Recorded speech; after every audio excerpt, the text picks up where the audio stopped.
Sobat RRI, tahukah kamu, di tengah kepungan agresi militer Belanda yang berhasil melumpuhkan ibu kota Yogyakarta, ada satu pemancar radio raksasa yang tersembunyi di dalam hutan belantara Aceh yang menjadi penyelamat nasib bangsa. Pemancar tersebut dikenal sebagai Radio Rimba Raya, sebuah stasiun radio darurat yang menjadi satu-satunya penyambung lidah Republik Indonesia yang tersisa saat dunia mengira negara kita sudah hancur.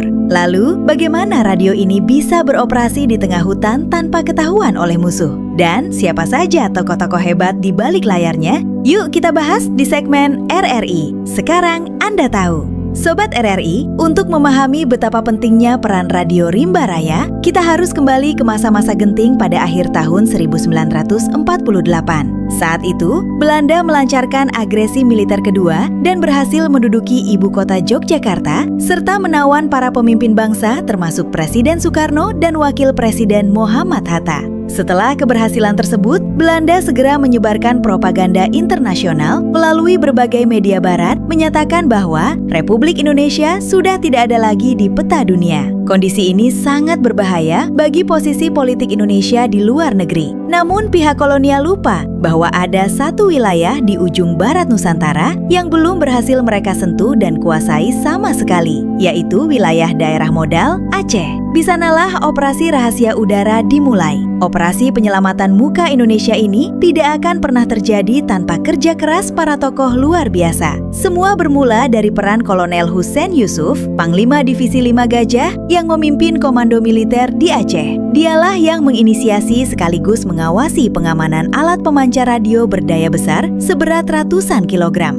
Namun bagaimana alat canggih tersebut bisa masuk ke Aceh, menembus blokade laut Belanda yang sangat ketat? Disinilah peran John Lee, sang pelaut penyelundup legendaris yang mengemudikan kapal cepat dari Malaya. Dengan keberanian tinggi, John Lee menembus penjagaan laut musuh demi membawa perangkat pemancar ini mendarat dengan aman di bumi Serambi Mekah. Setelah mendarat, Kolonel Hussein Yusuf memerintahkan pasukannya membawa alat-alat ini naik ke daerah pegunungan berhutan lebat di dataran tinggi Gayo, tepatnya di kawasan Rimba Raya. Benar meriah agar aman dari deteksi pesawat pengintai Belanda. Tepat pada tanggal 20 Desember 1948, keajaiban dari tengah hutan itu pun dimulai. Agar pemancar ini bisa bekerja optimal di tengah keterbatasan alat, seorang teknisi andal keturunan Jerman Indonesia bernama W. Schultz turun tangan. Bersama rekannya Raden Sarsono, mereka berdua melakukan instalasi, memutar otak memperbaiki komponen, dan menjaga frekuensi sinyal agar radio ini terus mengudara tanpa putus. Setelah sinyal berhasil dipancarkan, giliran peran jurnalis dan penyiar andal seperti Abdullah Arif.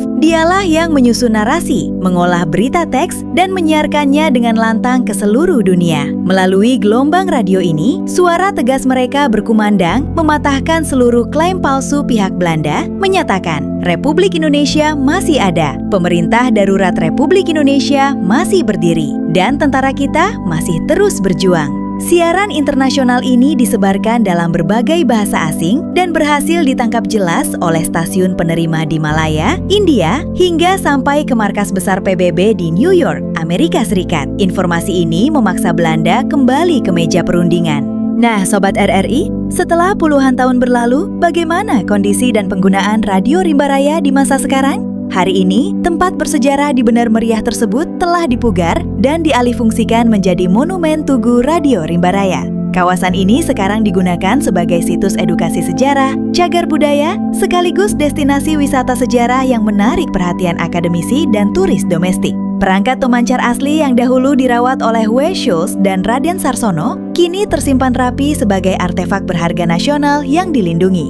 Bagi masyarakat Aceh dan lembaga penyiaran seperti RRI, tempat ini sekarang digunakan sebagai epicentrum pengingat dan simbol heroisme komunikasi. Setiap tahunnya, lokasi ini menjadi pusat upacara peringatan hari-hari besar nasional guna mentransfer semangat juang bela negara lewat informasi kepada generasi muda era digital. Sobat RRI, Radio Rimba Raya adalah saksi bisu dari kolaborasi epik para pejuang tanah air dari berbagai latar belakang demi satu tujuan, menjaga marwah Indonesia. Dari sebuah gubuk kayu di dalam hutan Aceh hingga kini menjadi monumen bersejarah, tempat ini mengajarkan kita bahwa perjuangan tidak selalu lewat senjata, melainkan juga lewat suara yang digelorakan di udara. Sebagai bagian dari keluarga besar Radio Republik Indonesia, warisan semangat perjuangan lewat udara ini akan terus kita jaga dari masa ke masa melalui siaran yang relevan dengan perkembangan zaman dan mencerdaskan bangsa. Sobat RRI, jika kamu berkesempatan berkunjung ke Aceh, apakah Monumen Radio Rimba Raya ini akan masuk ke dalam daftar tempat yang ingin kamu kunjungi?